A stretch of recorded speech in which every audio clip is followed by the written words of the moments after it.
সত্যিই কি Iran America নতুন করে আলোচনায় বসতে যাচ্ছে? হরমুজ প্রণালীর অবরোধ কি বিশ্ব অর্থনীতিকে নাড়িয়ে দেবে? ইসরায়েল কেন এখনও যুদ্ধবিরতিতে রাজি নয়? লেবানন ইসরায়েল আলোচনা কি স্থায়ী শান্তি আনতে পারবে? ট্রাম্পের এই ইঙ্গিত কৌশল নাকি বাস্তব পরিকল্পনা?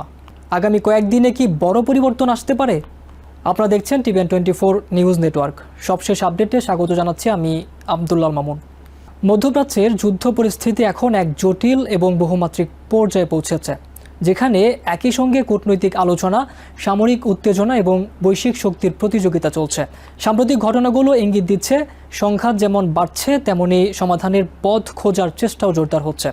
প্রেসিডেন্ট ডোনাল্ড ট্রাম্প সাম্প্রতিক মন্তব্যে জানিয়েছেন, খুব শিগগিরই ইরানের সঙ্গে নতুন করে আলোচনা শুরু হতে পারে। পাকিস্তানকে সম্ভাব্য আলোচনার স্থান হিসেবে বিবেচনা করা হচ্ছে, যেখানে এর আগে দীর্ঘ সময় ধরে আলোচনা হলেও কোনো সমঝোতা হয়নি। প্রায় 21 ঘন্টার টানা বৈঠকের পরও উভয় পক্ষ মূল ইস্যুতে একমত হতে পারেনি। এই আলোচনার কেন্দ্রবিন্দুতে রয়েছে ইরানের পারমাণবিক কর্মসূচি। আমেরিকার অবস্থান স্পষ্ট, ইরানকে ইউরেনিয়াম সমৃদ্ধকরণ বন্ধ করতে হবে এবং তাদের প্রধান পারমাণবিক স্থাপনাগুলো ভেঙে ফেলতে হবে। পাশাপাশি হরমুজ প্রণালী পুনরায় পুরোপুরি উন্মুক্ত করার দাবিও জানানো হয়েছে। কিন্তু ইরান এই শর্তগুলোকে তাদের সার্বভৌমত্বের উপর হস্তক্ষেপ হিসেবে দেখছে এবং সহজে মানতে রাজি নয়।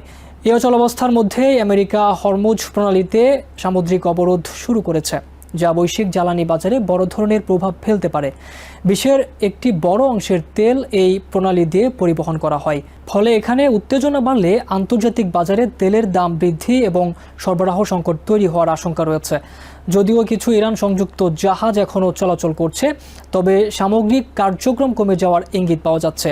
এদিকে ইসরায়েল ও লেবাননের মধ্যে দীর্ঘ কয়েক দশক পর সরাসরি আলোচনার ঘটনা আন্তর্জাতিক মহলে গুরুত্বপূর্ণ হিসেবে দেখা হচ্ছে।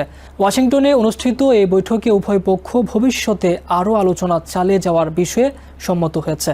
তবে সবচেয়ে গুরুত্বপূর্ণ বিষয়, যুদ্ধবিরতি এখনও নিশ্চিত হয়নি।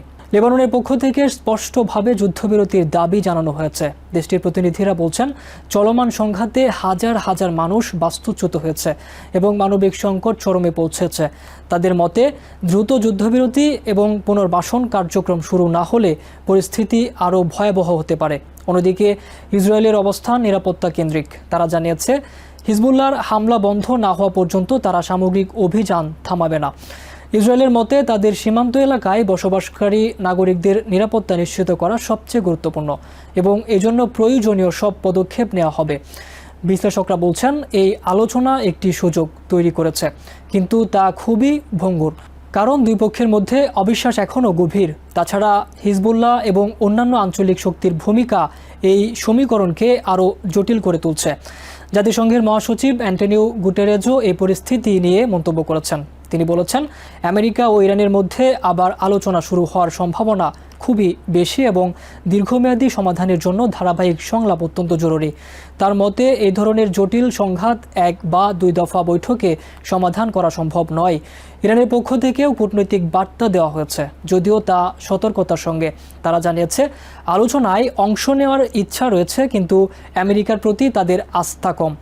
ইরানের নেতারা মনে করেন, আমেরিকার নীতি এই সংঘাতকে আরও উস্কে দিয়েছে। এদিকে এই যুদ্ধের প্রভাব শুধু মধ্যপ্রাচ্যে সীমাবদ্ধ নেই।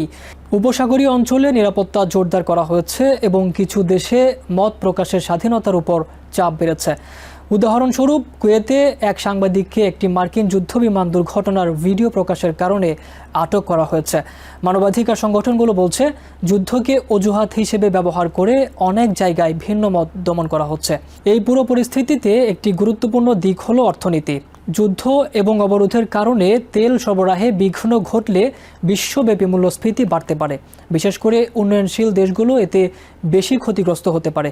একই সঙ্গে লেবাননের মতো দেশগুলোতে পুনর্গঠন ও অর্থনৈতিক পুনরুদ্ধারের জন্য আন্তর্জাতিক সহায়তা প্রয়োজন হবে, যা এই আলোচনার একটি বড় প্রণোদনা হিসেবে কাজ করতে পারে। মধ্যপ্রাচ্যের বর্তমান পরিস্থিতি এক ধরনের দ্বৈত বাস্তবতা তৈরি করেছে। একদিকে সংঘাত ও অনিশ্চয়তা, অন্যদিকে কূটনৈতিক প্রচেষ্টা ও সম্ভাবনা। আগামী কয়েকদিন অত্যন্ত গুরুত্বপূর্ণ, কারণ নতুন আলোচনা শুরু হলে তা হয়তো উত্তেজনা কমাতে সাহায্য করবে। আর যদি তা ব্যর্থ হয়, তাহলে অঞ্চলটি আরও বড় সংঘাতের দিকে এগোতে পারে।